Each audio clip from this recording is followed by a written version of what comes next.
إن الحمد لله نحمده ونستعينه ونستغفره ونعوذ بالله من شرور أنفسنا ومن سيئات أعمالنا.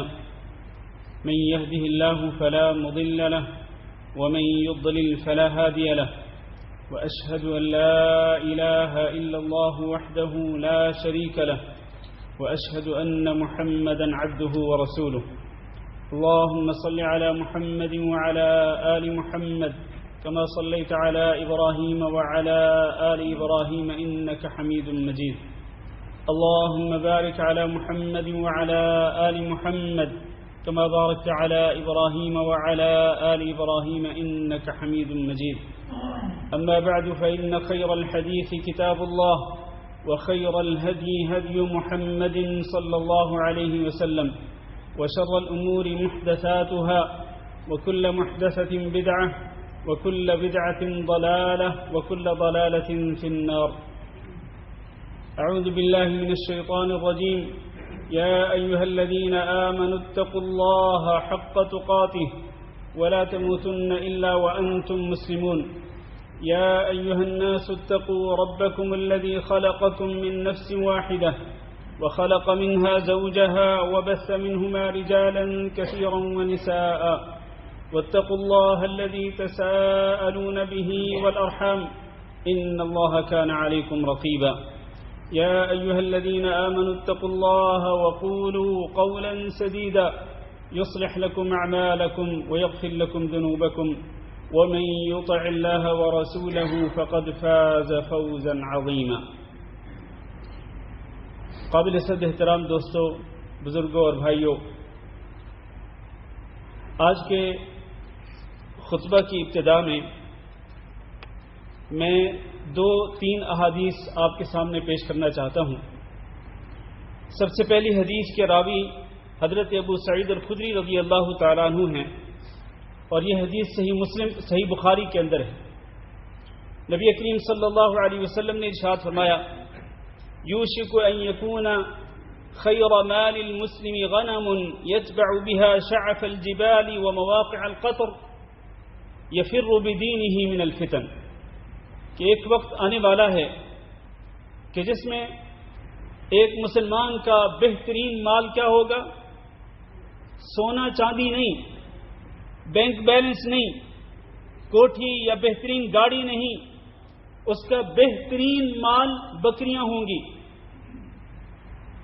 اور ان کو لے کر وہ پہاڑوں کی چوٹیوں پہ چلا جائے گا، یا پھر ان جگہوں پہ، ان وادیوں میں چلا جائے گا کہ جہاں پر بارش کا پانی نازل ہوتا ہوگا. کس لیے وہ اس طرح کرے گا؟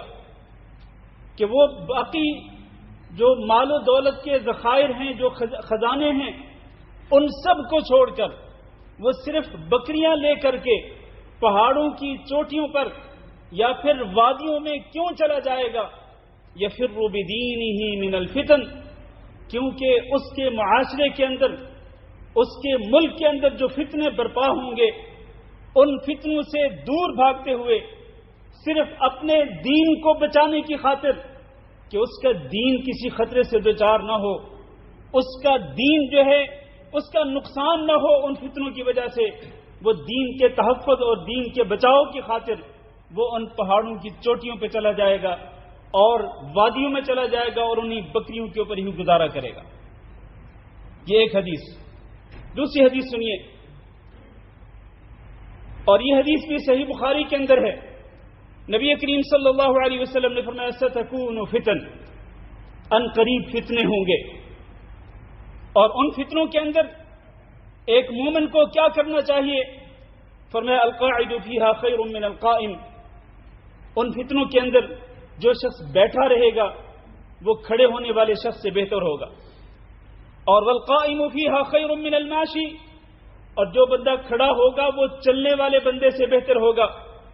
والماشی فیہا خیر من الساعی، اور جو شخص اپنی نارمل رفتار کے اندر چل رہا ہوگا وہ دوڑنے والے سے بہتر ہوگا. اس کا کیا معنی ہے؟ کہ بیٹھنے والا شخص کھڑے ہونے والے شخص سے بہتر، کھڑے ہونے والا شخص چلنے والے شخص سے بہتر، اور چلنے والا شخص جو ہے وہ دوڑنے والے شخص سے بہتر. مطلب یہ ہے کہ جس قدر وہ ان فتنوں سے اپنے دامن کو بچائے گا وہ اسی قدر اس کے لیے بہتر ہوگا.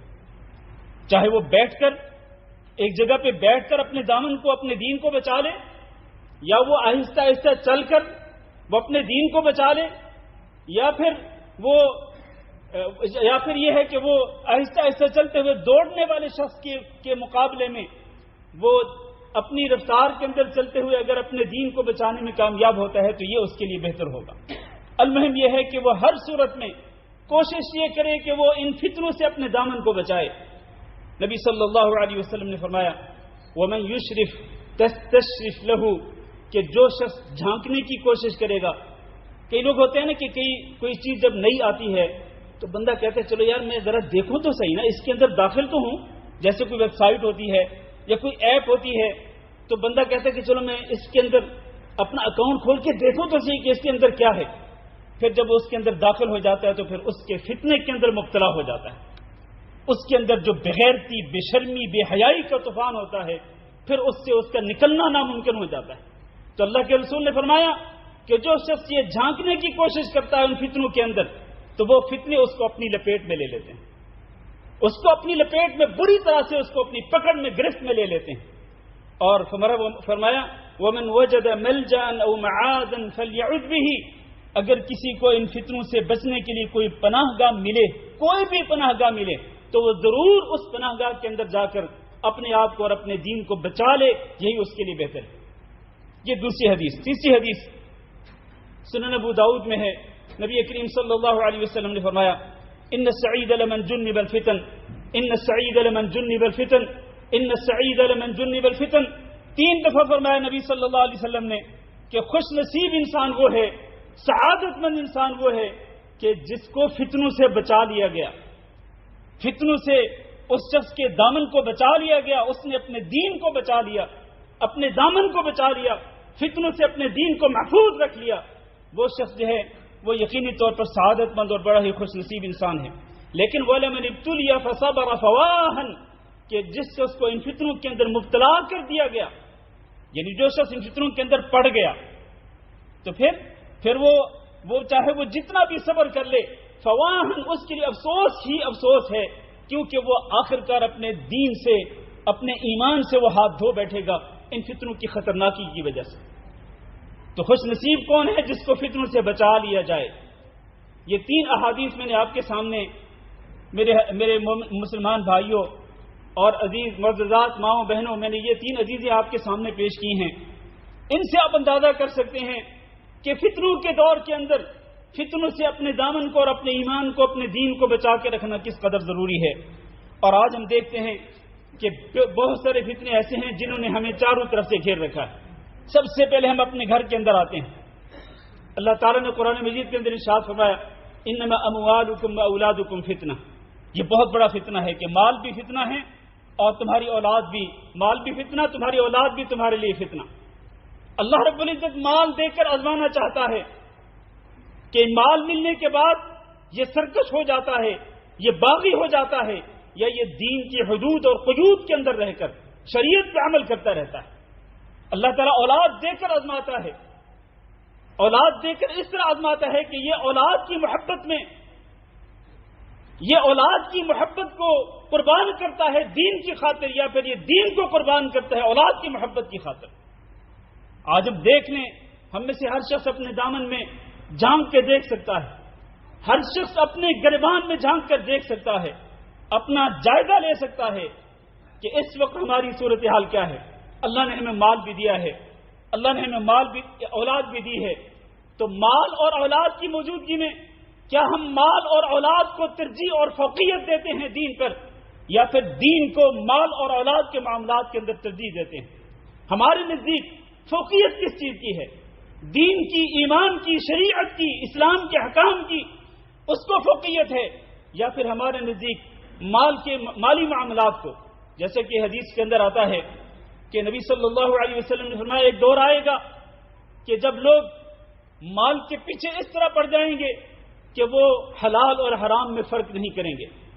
ان کا بس مطمع نظر یہ ہوگا, ان کی سب سے بڑی آرزو اور تمنا یہ ہوگی کہ میرا بینک بیلنس اگر ہزاروں میں ہے تو لاکھوں میں ہو جائے, لاکھوں میں ہے تو وہ کروڑوں کے اندر ہو جائے، کروڑوں کے اندر ہے تو اربوں کے اندر ہو جائے، ایک پلاٹ ہے تو 2 ہو جائیں، 2 ہیں تو 4 ہو جائیں، 4 ہیں تو 10 ہو جائیں، اگر ایک گھر ہے تو 2 ہو جائیں، 2 ہیں تو 4 ہو جائیں، المہم یہ ہے کہ الہاکم التکاثر حتی زرتم المقابر، تمہیں زیادہ چیزوں کی طلب نے، زیادہ مال کی طلب نے تمہیں اتنا غافل کر دیا کہ تم قبر کے کنارے کے اوپر پہنچ گئے۔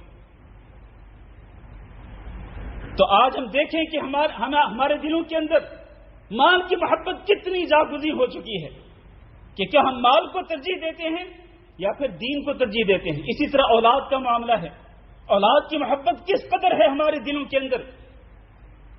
ہر اولاد اپنے ماں باپ کو عزیز ہوتی ہے، اس میں کوئی شک والی بات نہیں ہے، لیکن یہاں معاملہ یہ ہے کہ کیا اولاد اور دین اگر یہ دونوں ٹکرا رہے ہوں، اگر دونوں کے معاملات، ایک طرف اولاد کا معاملہ ہو، دوسری طرف شریعت ہو، دین ہو، احکام ہو، تو وہاں پر انسان کس کو ترجیح دے گا؟ کیا اولاد کی محبت کو قربان کرتا ہے تاکہ دین جو ہے اس کو فوقیت رہے، دین اوپر رہے، شریعت اوپر رہے، یا پھر یہ ہے کہ وہ اپنی اولاد کی محبت کو یا پھر دین کو وہ قربان کرتا ہے اور اپنی اولاد کو وہ ترجیح دیتا ہے۔ اس طرح سے یہ مال اور اولاد جو ہے یہ فتنہ ہے۔ اسی طرح ایک فتنہ جو ہے وہ شہوات کا ہے۔ میں مختصر چند فتنوں کی طرف اشارہ کروں گا۔ شہوات ہیں جیسے کہ اللہ تعالیٰ نے فرمایا زین لکم حب الشہوات من النساء والبنین والقناطیر المقنطرۃ من الذهب والفضة والخیل المسومۃ والانعام والحرث، یہ شہوتیں ہیں۔ عورتوں کی شہوت ہو، بیٹوں کی شہوت ہو، اور خزانوں کی شہوت ہو۔ خزانے چاہے وہ سونا چاندی کے ہوں، چاہے وہ جانوروں کے، کئی لوگوں کو جانوروں سے محبت ہوتی ہے، اور اسی طرح کھیتی باڑی سے محبت ہوتی ہے۔ یہ مختلف قسم کی شہوتیں ہیں۔ اللہ نے فرمایا یہ جتنی بھی شہوتیں ہیں ذالک متاع الحیات الدنیا، یہ تو صرف دنیا کی زندگی کا ساز و سامان ہے، اس کے سوا ان تمام شہوتوں کی کوئی حیثیت نہیں۔ شہوتیں جو ہیں یہ بھی ایک فتنہ ہیں، اس لیے کہ ان شہوتوں کی وجہ سے انسان اللہ رب العزت کے دین سے غافل ہو جاتا ہے۔ عورتوں کی محبت کی وجہ سے، بیٹوں کی محبت کی وجہ سے، مال و دولت کی محبت کی وجہ سے، خزانوں کی محبت کی وجہ سے انسان اللہ رب العزت کے دین سے اعراض کر لیتا ہے۔ اس طرح یہ چیزیں جو ہیں یہ انسان کے لیے فتنہ بن جاتی ہیں، آزمائش بن جاتی ہیں کہ انسان اپنے دین پر کس قدر کاربند رہتا ہے۔ ایک تیسرا فتنہ جو ہے وہ شبہات کا فتنہ ہے۔ شبہ کیا ہوتا ہے؟ شبہ یہ ہوتا ہے میرے بھائیوں کہ ایک شخص جو ہے وہ چرب لسانی کے ساتھ، میری بات توجہ سے سنتے رہیے گا، ایک شخص چرب لسانی کے ساتھ اور لفاظی کے ساتھ اس کو بولنے کا سلیقہ آتا ہے، الفاظ کو جوڑنے کا طریقہ آتا ہے، وہ اس چرب لسانی کے ذریعے وہ حق اور باطل کو ملاتا ہے۔ بھلے اس نے اپنے سامنے ٹیبل پر اس نے صحیح بخاری بھی رکھی ہو، صحیح مسلم بھی رکھی ہو، سیاستہ رکھی ہوں، تفسیر کی کتابیں رکھی ہوں، وہ لوگوں کو خطاب کرتا ہے، لیکن وہ حق اور باطل کو ملا دیتا ہے۔ حق اور باطل کو ملا کر آمیزش کر کے چرب لسانی کے ساتھ، الفاظ کے بناوٹ کے ساتھ وہ کیا کرتا ہے؟ وہ حق بات کو وہ چھپانے کی کوشش کرتا ہے اور باطل کو نمایاں کرنے کی کوشش کرتا ہے، اور لوگ اس کے الفاظ کے دھوکے کے اندر آ جاتے ہیں۔ یہ ہوتے ہیں شبہات، دین کے بنیادی جو مسائل ہیں ان مسائل کے بارے میں ایک تو یہ ہے کہ انسان سیدھی سیدھی گفتگو کرے، قرآن و سنت کو سیدھا سیدھا بیان کرے، اور ایک یہ ہے کہ نہیں وہ چرب لسانی کے ساتھ وہ آمیزش کرتا ہے، ملاوٹ کر دیتا ہے۔ اور مقصد کیا ہوتا ہے؟ مقصد اصل میں نیت کے اندر فتور ہوتا ہے، ارادوں کے اندر فساد ہوتا ہے کہ تاکہ شبہات پیدا ہوں، لوگ دین سے دور ہوں۔ اور انہی شبہات میں سے ایک شبہ جو آج کل اس زمانے کے اندر بزرگ بہت ہی زور و شور سے پیش کیا جاتا ہے، وہ صحابہ کرام کے بارے میں۔ بعض صحابہ کرام کے بارے میں لوگ زبان درازی کرتے ہیں اور طعن و تشنیع کا نشانہ بناتے ہیں بعض صحابہ کرام کو نام لے لے کر، اور میرے سامنے اس کی کئی مثالیں موجود ہیں، لیکن میں نہ کسی کا نام لیتا ہوں اور نہ ہی میں وہ مثال پیش کروں گا۔ آپ سب جانتے ہیں میرے عزیز بھائیوں، صحابہ کرام کو طعن و تشنیع کا نشانہ بنانے کا آخر مقصد کیا ہے؟ مجھے بتلائیں۔ اس کا ایک ہی مقصد ہے کہ لوگوں کے دلوں کے اندر صحابہ کرام کے بارے میں غلط فہمیاں پیدا ہوں، اور جب صحابہ کرام کے بارے میں غلط فہمیاں پیدا ہوں گی نتیجہ کیا نکلے گا؟ نتیجہ یہ نکلے گا کہ چونکہ دین جو ہے وہ صحابہ کرام کے ذریعے ہم تک پہنچا ہے. یہ قرآن کیسے پہنچا اور یہ حدیثیں کیسے پہنچی؟ تو جب صحابہ کرام جو کہ اساس ہیں، بنیاد ہیں دین کی، جب ان کے بارے میں آپ شکوک و شبہات پیدا کر دیں گے، شبہات کھڑے کر دیں گے، لوگوں کے دلوں میں نفرتیں پیدا کریں گے، تو پھر لوگوں کے دلوں میں یقینی طور پر قرآن اور حدیث سے بھی نفرت پیدا ہوگی، دین سے دوری اختیار کر لیں گے کہ اگر صحابہ کرام اس طرح تھے تو پھر ہم اسی حال میں ہی اچھے ہیں، پھر وہ اپنی اصلاح کی طرف نہیں آئیں گے. یہ بہت بڑا شبہہ ہے میرے عزیز بھائیوں، شبہات میں سے ایک بہت بڑا فتنہ ہے. ہم آگے چلتے ہیں. اسی طرح سے ایک فتنہ جو ہے وہ میڈیا کا ہے، چاہے وہ الیکٹرانک میڈیا ہو، چاہے وہ پرنٹ میڈیا ہو، اور سب سے زیادہ چاہے وہ سوشل میڈیا ہو. آج اس میڈیا کے ذریعے، میڈیا جو ہے یہ بہت ہی خطرناک ہتھیار ہے. آپ اس کو صحیح طور پر بھی استعمال کر سکتے ہیں، لیکن اس کو زیادہ تر اس کو غلط طریقے سے استعمال کیا جاتا ہے. اور اس سوشل میڈیا کے ذریعے خاص طور پر بہت سارے شبہات پیدا کیے جاتے ہیں، غلط چیزوں کو پروموٹ کیا جاتا ہے، جھوٹ کو پروموٹ کیا جاتا ہے، باطل کو پروموٹ کیا جاتا ہے. اور ہم میں سے مجھے کوئی ہچکچاہٹ نہیں ہے کہ میرے ان سامنے بیٹھے ہوئے لوگوں میں سے بھی کئی لوگ ایسے ہوں گے کہ جو اس بات کی زحمت نہیں کرتے ہوں گے کہ وہ کم از کم تحقیق ہی کر لیں سوشل میڈیا پہ جو چیز آپ کے سامنے آئی کیا یہ صحیح ہے یا غلط ہے، کیا یہ سچ ہے یا جھوٹ ہے. صحیح اور غلط کے درمیان فرق کرنے کی اور امتیاز کرنے کی زحمت بہت ہی کم لوگ جو ہے وہ گوارا کرتے ہیں. میرے بھائیوں، یہ ایک بہت بڑا فتنہ ہے، یہ سوشل میڈیا کا جو فتنہ ہے، کیونکہ یہ ہر شخص کے ہاتھ میں ہے اور بلکہ پوری دنیا آپ کے ہاتھ کے اندر آ گئی.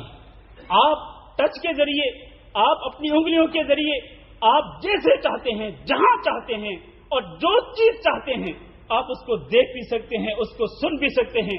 سب کچھ آپ کے سامنے ہے. اور آج کوئی چیز جو ہے وہ مخفی نہیں رہی، نہ مردوں پر، نہ عورتوں پر، نہ بچوں پر. ہر چیز بالکل اوپن ہو چکی ہے. اور بے شرمی، بے غیرتی اور بے حیائی کا ایسا طوفان آ گیا ہے کہ اللہ رب العزت کی پناہ. یہ بہت بڑا فتنہ ہے میرے عزیز بھائیوں. اسی طرح سے ایک فتنہ جو ہے وہ کئی اسلامی ملکوں کے اندر بد امنی کا فتنہ ہے کہ جہاں پر نہ عزتیں محفوظ ہیں اور نہ جہاں پر مال محفوظ ہیں اور نہ ہی جہاں پر جانیں محفوظ ہیں. یہ ایک بہت بڑا فتنہ ہے.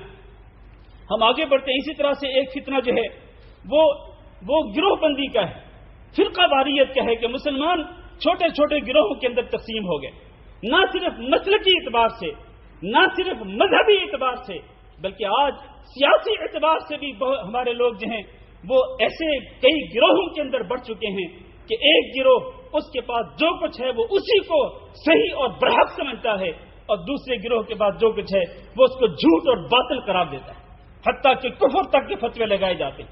اللہ نے فرمایا کل حزب بما لدیہم فرحون، کہ ہر گروہ کے پاس جو کچھ ہے وہ اسی پر خوش ہے جہاں پر کوئی لگا ہوا ہے، چاہے وہ کسی کی عزتیں اچھال رہا ہو، چاہے وہ کسی کی پگڑیاں اچھال رہا ہو، چاہے وہ کسی پر حملے کر رہا ہو، چاہے وہ کچھ بھی کر رہا ہے، وہ جو کچھ کر رہا ہے وہ صحیح سمجھتا ہے کہ میں جو کر رہا ہوں صحیح کر رہا ہوں. آپ اگر اس سے بحث کرتے ہیں تو آگے سے گالی گلوچ شروع کر دیتے ہیں. یہ ایک بہت بڑا فتنہ میرے عزیز بھائیوں. اب یہ بعض فتنوں کی طرف میں نے نشاندہی کی ہے. ایک مسلمان کا کردار کیا ہونا چاہیے میرے عزیز بھائیوں؟ سب سے پہلی بات یہ ہے کہ ہمیں اللہ رب العزت کی پناہ طلب کرنی چاہیے. کس سے؟ فتنوں سے. فتنے چاہے وہ ظاہر ہوں چاہے وہ باطن ہوں. نبی کریم صلی اللہ علیہ وسلم کی ارشاد گرامی ہے کہ تعوذوا باللہ من الفتن ما ظہر منها وما بطن، کہ تم اللہ رب العزت کی پناہ طلب کرو تمام کے تمام فتنوں سے، جو ظاہر ہوں وہ بھی اور جو باطن ہوں ان سے بھی آپ اللہ کی پناہ طلب کرو. جب نبی صلی اللہ علیہ وسلم نے یہ ارشاد فرمایا تو تمام کے تمام صحابہ اکرام جو آپ کے سامنے موجود تھے وہ کہنے لگے نعوذ باللہ من الفتن ما ظہر منها وما بطن. اور آپ سب کو یہ دعا کرنی چاہیے، نعوذ باللہ من الفتن ما ظہر منها وما بطن. میں دوبارہ پڑھتا ہوں، نعوذ باللہ من الفتن ما ظہر منها وما بطن. اس طرح آپ ظاہری اور باطنی تمام فتنوں سے اللہ رب العزت کی پناہ طلب کریں. رسول اکرم صلی اللہ علیہ وسلم خود یہ دعا کرتے تھے ہر نماز کے بعد، اللہم انی اسألک فعل الخیرات وترک المنکرات وحب المساکین واذا اردت بعبادک فتنة فاقبضنی الیک غیر مفتون. کہ اللہ جب تو اپنے بندوں کے ساتھ فتنے کا ارادہ کرے، اپنے بندوں کو کسی فتنے میں مبتلا کرنا چاہے، کسی فتنے میں آزمانا چاہے، تو اللہ مجھے اس فتنہ کے آنے سے پہلے اللہ مجھے اپنی طرف بلا لینا، میری روح کو قبض کر لینا تاکہ میں اور میرا دین اس فتنے سے محفوظ رہ جائے۔ یہ نبی صلی اللہ علیہ وسلم کی دعا تھی۔ اور بلکہ ایک اور حدیث میں ہے جس کے راوی ابو ہریرہ رضی اللہ تعالیٰ عنہ ہیں، وہ کہتے ہیں کہ فتنے کے اندر ایک دعا جو ہے وہی انسان کو فتنے سے بچا سکتی ہے، لیکن دعا کون سی؟ دعا وہ جو کہ انسان کسی پانی کے اندر، دریا کے اندر یا سمندر کے اندر انسان اگر ڈوب رہا ہو، اس کو پتا ہو کہ میں ڈوب جاؤں گا، مر جاؤں گا، تو جس قدر اخلاص کے ساتھ وہ بندہ دعا کرتا ہے، اسی قدر اخلاص کے ساتھ اگر بندہ دعا کرے گا فتنے سے بچاؤ کے لیے، تو وہ شخص جو ہے وہ فتنے سے بچ جائے گا اور اپنا دامن بچا لے گا، اپنے دین کو بچا لے گا۔ دوسری بات یہ ہے کہ عقیدہ توحید پر ثابت قدم رہیں، مضبوطی کے ساتھ عقیدہ توحید پر ڈٹے رہیں، اس لیے کہ عقیدہ توحید ہی وہ چیز ہے جو انسان کو یہ سکھلاتا ہے کہ جو بھی آزمائش آتی ہے وہ اللہ کے حکم کے ساتھ آتی ہے۔ ما اصاب من مصیبت الا باذن اللہ، جو بھی مصیبت آتی ہے، جو بھی فتنہ، جو بھی آزمائش آتی ہے وہ اللہ کی طرف سے آتی ہے، لیکن اس میں کیا کرنا چاہیے؟ وَمَن يُؤْمِن بِاللَّهِ يَهْدِ قَلْبَهُ، جو شخص اللہ رب العزت پہ اپنے ایمان کو مضبوطی کے ساتھ قائم رکھتا ہے، اس کا یقین، اس کا ایمان اللہ پہ مضبوط ہوتا ہے، تو اللہ رب العزت اس کے دل کی رہنمائی کر دیتا ہے، اور اس طرح وہ شخص اس فتنے کے اندر، اس آزمائش کے اندر کامیابی سے نکل جاتا ہے اور اپنے دین کو بچا لیتا ہے۔ تیسری بات یہ کہ آج اس فتنوں کے دور کے اندر ضرورت اس بات کی ہے کہ ہم کتاب اور سنت کو اپنے گلے کا ہار بنا لیں، کتاب اور سنت کو اپنے سینے سے چپکا لیں۔ ایک طرف کتاب ہو اللہ رب العزت کی یہ کتاب قرآن مجید، اور دوسری طرف نبی صلی اللہ علیہ وسلم کی صحیح احادیث مبارکہ۔ اگر آپ کتاب اللہ کو مضبوطی سے تھام لیں گے اور نبی صلی اللہ علیہ وسلم کی احادیث مبارکہ کو مضبوطی سے تھام لیں گے تو آپ فتنوں سے بچنے میں کامیاب ہو جائیں گے۔ اللہ تعالیٰ نے قرآن مجید کے اندر ارشاد فرمایا وَاعْتَصِمُوا بِحَبْلِ اللَّهِ جَمِيعًا وَلَا تَفَرَّقُوا، تم اللہ کی رسی کو مضبوطی سے تھام لو۔ اس اللہ کی رسی سے مراد یہ اللہ کی کتاب ہے۔ وَلَا تَفَرَّقُوا، اور فتنوں میں نہ بٹو، اس لیے کہ فتنوں میں جب انسان بٹ جاتا ہے تو وہ گمراہی کے زیادہ قریب ہو جاتا ہے، وہ صحیح راستے سے بھٹکنے کے زیادہ قریب ہو جاتا ہے۔ اس لیے انسان فرقوں کے اندر بٹنے کی بجائے وہ ایک مسلمانوں کی جماعت کے اندر ملا رہے اور وہ کتاب اللہ اور سنت رسول کو مضبوطی سے تھامے رکھے۔ اس بارے میں اور بھی کئی دلائل ہیں۔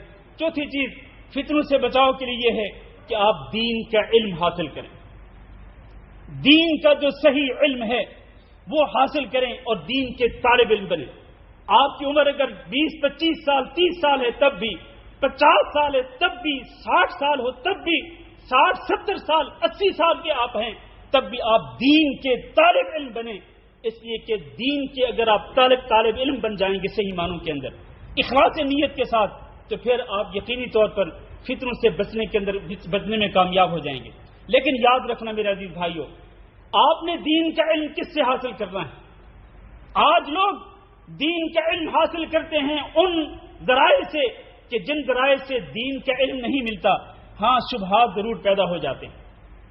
آج اگر کوئی شخص کسی انجینئر کو سنتا ہے، کسی نام نہاد مفتی کو سنتا ہے، یا پھر وہ برادر سے وہ دین کا علم حاصل کرتا ہے۔ آج کل یہ بھی ایک کثرت ہے، بھرمار ہے ایسے لوگوں کی جن کو کہا جاتا ہے برادر فلان، برادر فلان، وہ عالم نہیں ہوتے، اور نام نہاد مفتی جن کو، وہ مفتی نہیں ہوتے ہیں، وہ مفتی کے منصب پہ بیٹھنے کے اہل بھی نہیں ہوتے ہیں، لیکن لوگ ان کو مفتی کہتے ہیں۔ اور اس طرح سے میرے بھائیوں، گوگل سے بھی آپ دین کا علم حاصل نہیں کر سکتے ہیں، گوگل پہ آپ بھروسہ نہیں کر سکتے ہیں۔ آپ اگر سرچ کریں گے گوگل کے اندر تو آپ کے سامنے جو چیزیں صحیح ہیں بلکہ جو چیزیں غلط ہیں وہ سب سے پہلے وہ آپ ٹاپ آف دا لسٹ وہ چیزیں آپ کے سامنے آئیں گی جو غلط ہیں، اور نیچے کہیں جا کر وہ چیزیں آپ کے سامنے آئیں گی جو کہ صحیح ہیں۔ تو آپ تو فرق نہیں کر سکیں گے کہ یہ صحیح ہے اور یہ غلط ہے، میں نے کہاں سے لینا ہے، آپ کو پتہ ہی نہیں ہے۔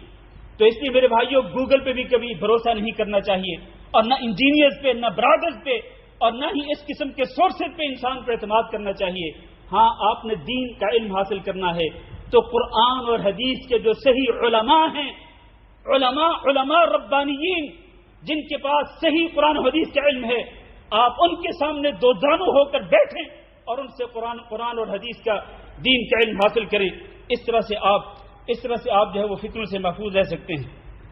اس حوالے سے رسول اکرم صلی اللہ علیہ وسلم کی ایک حدیث ہے، آپ نے فرمایا کہ لیس من امتی من لم یجل کبیرنا ولم یرحم صغیرنا، وہ ہم میں سے نہیں جو ہمارے بڑے آدمی کا احترام نہ کرے اور چھوٹے پر شفقت نہ کرے، ویعرف لعالمنا حقہ، اور وہ ہمارے علماء میں سے کسی عالم کے حق کو نہ پہچانے تو وہ شخص ہم میں سے نہیں ہے۔ لہذا علماء کے حق کو پہچانو میرے عزیز بھائیو، علماء کے سامنے دوزانو ہو کر بیٹھو، علماء کی شاگردی اختیار کرو۔ اس طرح سے آپ ان سے اگر دین کا علم حاصل کریں گے تو آپ بہت سارے فتنوں سے انشاءاللہ بچنے میں کامیاب ہو جائیں گے۔ اللہ تعالیٰ سے دعا کرتے ہیں کہ اللہ ہم سب کو تمام کے تمام فتنوں سے محفوظ رکھے۔ استغفر اللہ لی ولکم ولسائر المسلمین فاستغفروہ انہ هو الغفور الرحیم۔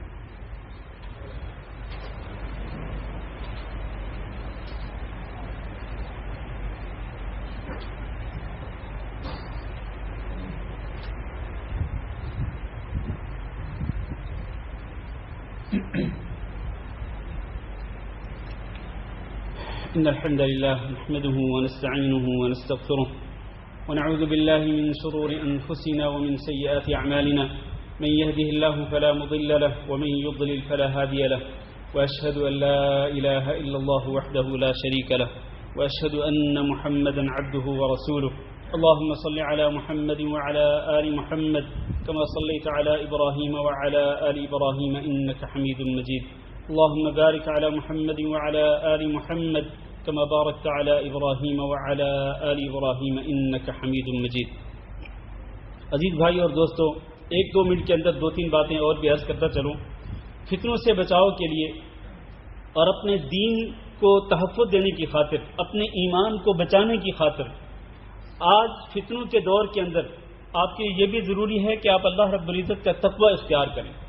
جہاں تک ہو سکے اپنی استطاعت کے مطابق آپ کوشش یہ کریں کہ آپ اللہ رب العزت کے دین پہ عمل کریں، اللہ رب العزت کے احکام پہ عمل کریں، اور اللہ رب العزت نے جن چیزوں سے منع کیا ان سے اجتناب اور پرہیز کریں۔ اسی کو تقوی کہتے ہیں۔ اللہ تعالیٰ نے فرمایا یا ایھا الذین آمنوا ان تتقوا اللہ یجعل لکم فرقانا ویکفر عنکم سیئاتکم ویغفر لکم ذنوبکم۔ اے ایمان والو، اگر تم اللہ رب العزت سے ڈرتے رہو گے، خصوصاً ان فتنوں کے دور کے اندر بھی تم اپنے آپ کو دین پہ مضبوطی سے ثابت قدم رکھو گے، اللہ کے احکام پہ عمل کرتے رہو گے، اور منہیات سے، محرمات سے، اللہ نے جن چیزوں کو حرام کیا ان سے اجتناب اور پرہیز کرتے رہو گے، اللہ کا ڈر، اللہ کا خوف اپنے دلوں کے اندر بساؤ گے، یجعل لکم فرقانا، تو اللہ تعالیٰ تمہارے لیے ایک فرقان بنا دے گا۔ فرقان کا معنی کیا ہے؟ اللہ رب العزت تمہیں یہ صلاحیت دے دے گا کہ تم فرق کر سکو گے کہ حق یہ ہے جس کو میں نے اپنانا ہے، اور باطل یہ ہے جس کو میں نے چھوڑنا ہے، صحیح یہ ہے جس پہ میں نے عمل کرنا ہے، جھوٹ یہ ہے، غلط یہ ہے جس سے میں نے اپنے دامن کو بچانا ہے۔ فرقان کا یہی معنی ہے کہ اللہ رب العزت حق و باطل کے درمیان فرق کرنے کی صلاحیت اللہ رب العزت آپ کو دے دے گا، یہ توفیق آپ کو دے دے گا، لیکن شرط کیا ہے کہ آپ اللہ رب العزت سے ڈرتے رہیں اور اللہ کے دین پہ عمل کرتے رہیں۔ اسی طرح توبہ اور استغفار، ہمیشہ توبہ اور استغفار کثرت کے ساتھ کرتے رہیں۔ اس طرح سے بھی آپ فتنوں سے اپنے دامن کو اور اپنے دین کو بچانے میں کامیاب ہو سکتے ہیں۔ اور آخری بات یہ ہے میرے عزیز بھائیوں کہ آپ کے پاس جو فراغت کے اوقات ہوتے ہیں نا، اور فراغت کے اوقات ہمارے پاس بہت سارے ہوتے ہیں، کئی گھنٹے ہمارے پاس فراغت کے ہوتے ہیں، اور وہ فراغت کے اوقات ہم اس موبائل پہ ان کو سپینڈ کرتے ہیں، وہ فارغ اوقات کو ہم ضائع اور برباد کرتے ہیں۔ میرے بھائیوں، فارغ اوقات کے اندر بجائے اس کے کہ آپ ان فتنوں کے زیادہ قریب ہوں، آپ ظاہر موبائل کے اندر جتنے مگن ہوں گے اسی قدر آپ فتنوں کی طرف بڑھتے چلے جائیں گے۔ تو آپ اس سے دور رہنے کی کوشش کریں، اپنے آپ کو اللہ رب العزت کی عبادت میں مشغول رکھیں، توبہ اور استغفار میں مشغول رکھیں، قرآن مجید کی تلاوت میں مشغول رکھیں، اور ذکر اذکار میں مشغول رکھیں، اور اسی طرح دین کا علم حاصل کرنے کے لیے اپنے قیمتی اوقات کو صرف کریں۔ آج اس موبائل سے آپ دین کا علم بھی حاصل کر سکتے ہیں، جو صحیح سورسز ہیں، جو صحیح ویب سائٹس ہیں، جو ایپس ہیں، آپ ان سے استفادہ کر سکتے ہیں۔ تو زیادہ سے زیادہ جو فراغت کے اوقات ہیں آپ ان کو دین کا علم حاصل کرنے میں، اور جو آپ کے لیے جو چیزیں نفع بخش ہیں دینی اعتبار سے اور آخرت کے اعتبار سے، آپ ان چیزوں میں اپنے آپ کو مشغول رکھیں گے تو اس طرح آپ زیادہ سے زیادہ آپ ان فتنوں سے دور رہنے میں کامیاب ہو جائیں گے، دین کو بچا لیں گے، ایمان کو بچا لیں گے۔ اور یاد رکھیں سب سے بڑی دولت جو ہے وہ دین ہے، ایمان ہے۔ آپ اس کا تحفظ کریں، اپنے آپ کو فتنوں سے دور رکھنے کی کوشش کریں۔ بس ایک حدیث آخر میں پیش کرتا ہوں۔ نبی کریم صلی اللہ علیہ وسلم رات کو سوئے ہوئے، ایک رات آپ انتہائی گھبراہٹ کے عالم میں کھڑے ہوئے اور آپ صلی اللہ علیہ وسلم نے فرمایا سبحان اللہ ماذا انزل من الخزائن وماذا انزل من الفتن۔ آپ صلی اللہ علیہ وسلم نے تعجب کا اظہار کرتے ہوئے سبحان اللہ فرمایا اور فرمایا کہ آج کتنے خزانے ہیں جن کو نازل کیا گیا ہے اور آج کتنے فتنے ہیں جن کو نازل کیا گیا ہے۔ تو پھر اس حالت میں نبی صلی اللہ علیہ وسلم نے کیا کیا؟ جب گھبراہٹ کے عالم میں کھڑے ہوئے، فتنوں سے ڈرتے ہوئے، تو آپ صلی اللہ علیہ وسلم نے خود بھی تہجد کی نماز پڑھی اور آپ صلی اللہ علیہ وسلم نے فرمایا کہ من یوقظ صواحب الحجرات، یہ جو حجروں کے اندر سوئی ہوئی میری بیویاں ہیں ان کو کون جگائے گا کہ یہ بھی کھڑی ہوں اور نماز پڑھیں تاکہ یہ بھی ان فتنوں سے اپنے دامن کو بچا لیں۔ تو نبی صلی اللہ علیہ وسلم نے خود بھی تہجد کی نماز پڑھی اور اپنی بیویوں کو بھی اٹھانے کے لیے تلقین کی، اور یہ تلقین ظاہر ہے تمام کی تمام مومن عورتوں کے لیے ہے کہ وہ تہجد کی نماز پڑھیں اور اس سے پہلے وہ فرض نماز پابندی کے ساتھ ادا کریں، اللہ کے فرائض پر پابندی سے عمل کرتے رہیں۔ تو اس طرح سے انسان جو ہے وہ فتنوں سے بچنے میں کامیاب ہو سکتا ہے۔ اللہ رب العزت کی توفیق کے ساتھ اللہ تعالیٰ سے دعا کرتے ہیں کہ اللہ رب العزت ہم سب کو تمام فتنوں سے اپنی حفاظت میں رکھے، اپنی پناہ میں رکھے، اور اللہ رب العزت ہمیں اپنے دین کی حفاظت کرنے کی توفیق دے، ایمان کی حفاظت کرنے کی توفیق دے۔ ہمارا خاتمہ ہو تو دین اور ایمان کے ساتھ ہو اور اچھے عمل کے ساتھ ہو۔ اللہ تعالی ہم سب کو برے خاتمے سے محفوظ رکھے اور اللہ تعالی ہم سب کو قبر کے عذاب سے اور جہنم کے عذاب سے اپنی پناہ میں رکھے۔ اللهم اغفر لنا وللمؤمنين والمؤمنات وللمسلمين والمسلمات الأحياء منهم والأموات. اللهم إنا نسألك العفو والعافية والمعافاة الدائمة في الدنيا والآخرة. اللهم إنا نسألك رضاك والجنة ونعوذ بك من سخطك والنار. اللهم فرج هم المهمومين ونفس كرب المكروبين واقض الدين عن المدينين واشف مرضانا ومرضى المسلمين. اللهم آمنا في أوطاننا واجعل هذا البلد آمنا مطمئنا وسائر بلاد المسلمين. عباد الله، إن الله يأمر بالعدل والإحسان وإيتاء ذي القربى وينهى عن الفحشاء والمنكر والبغي يعظكم لعلكم تذكرون. سبحان ربك رب العزة عما يصفون وسلام على المرسلين والحمد لله رب العالمين.